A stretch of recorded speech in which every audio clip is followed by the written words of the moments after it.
Welcome to GDR Radio. This is your host, Frank. And Virginia. Welcome to the White House Report. I'm Virginia.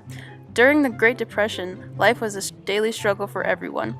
Thousands of people wrote letters to the First Lady of the United States, Eleanor Roosevelt, asking for assistance with their hardships. Desperate American citizens wrote in asking for clothing, especially shoes, money, and other forms of assistance.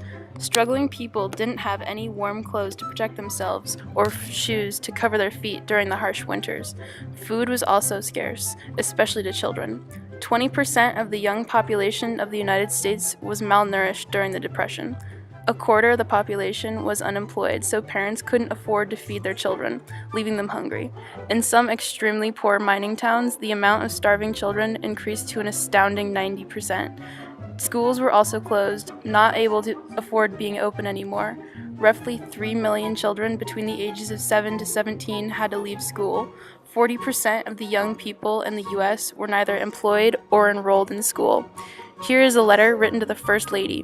Dear Mrs. Roosevelt, I am writing to you for some of your soiled dresses if you have any, as I am a poor girl who has to stay out of school on account of dresses, slips, and a coat. I am 13 years old. I am in the 7th grade, but I have to stay out of school because I have no books or clothes to wear. I am in need of clothes very bad, as it is getting colder with winter on its way. If you have any torn or dirty clothes that you don't want to wear, I would be glad to have them. Thank you. During her first year in the White House, Mrs. Roosevelt received around 300,000 letters, continuing to get more as the term went on. The secretary in charge of Mrs. Roosevelt's mail would either reply to the letter or throw it away, but she would choose 50 letters for the First Lady to look at. Mrs. Roosevelt would respond to these letters, giving comfort and advice to whoever wrote to her, but was never able to give the assistance they wanted since there were so many letters.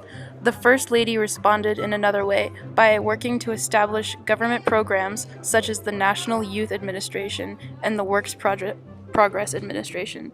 Just as her husband provided hope for the public over the radio, Eleanor Roosevelt provided the same hope and advice for the people who wrote her letters. This has been Virginia with the White House Report. Wow, Virginia, that was super educational. I am so glad many viewers will be able to understand the hardships of the people of the United States. Next, we're opening the door to the Dust Bowl. I know that these times are hard. However, don't think about the hardship. But the best thing to do is to listen with the radio with family and friends. We are trying our best so you don't lose your farms. Here is a letter from one of our watchers, Susie K. She is from Oklahoma and is 12 years old. Dear GDR, my family lost our farm and we are currently tenants with 5 other families. We live in a one room and have to share a bathroom with a lot of other people. Sounds like fun! My family likes listening to the radio. They say it brings hope. We also have an old man that lives in our house. He tells the children stories about the city a long time ago. He helps pass the time. We have to work out on the fields during the day so that we can live in the house and not get kicked out. I have to get the eggs from the chicken and milk the cows. Then I have to plant seeds. Life is tough, especially when the Dust Bowl comes. Then we won't be able to go outside for hours. In fact, another family got kicked out because their field was covered up by dirt.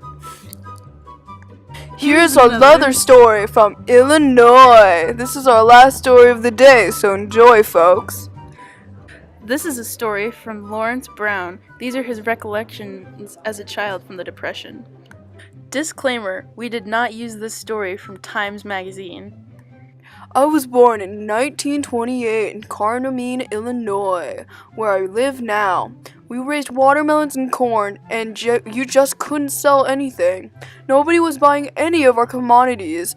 I remember we loaded them on a train car and sent them to Chicago, to the markets. And I can remember we sent them up there with the idea that they'd send us money back. Well, the sellers went broke and didn't send us the money. And then we got a call from the railroad company wanting us to pay the freight. Back in those days, we didn't have anything to speak of. Didn't have electricity either. Didn't have indoor plumbing. We didn't even have a radio. I remember my mother wanting a telephone, and Dad didn't think we could afford it. They had a heck of an argument over it. It was rough, but everybody was in the same boat. Nobody had anything. Every room had a stove then. We didn't have furnaces, and a lot of people didn't have wood and couldn't afford coal. People were actually burning their corn for heat. You couldn't sell it, so might as well do something with it. We came home one night, and somebody had broken into our house and stolen all our food. They didn't want money, they just had to have food. We had livestock, so we always had meat. We were pretty self-sufficient in that way. The people who were really hurting, I think, were people who worked in the cities, the people who had jobs at manufacturing plants that went broke. Dad kind of griped about it and said all those guys who went off and made a lot of money in Detroit or Chicago or Toledo, now that they lost their jobs, they come back and try to get a job on the farm. Back then, I was so young, I really didn't know much. I was only 6, 8, or 10 years old when the worst hit. Well, Lawrence, I just want to let you know, don't let it watermelon your day now. As the depression hits a little harder, why not try and save money and go see a movie? Some new films that are released are Grand Hotel to get your mind off the depression and into better times. Or maybe a comedy such as Animal Cracker or Duck Soup. The depression does inspire Hollywood's golden age. Thanks for listening today with us, folks. And remember, don't let that dust ball get a little dustier. Let's make it a little cleaner tonight, folks. That's a wrap.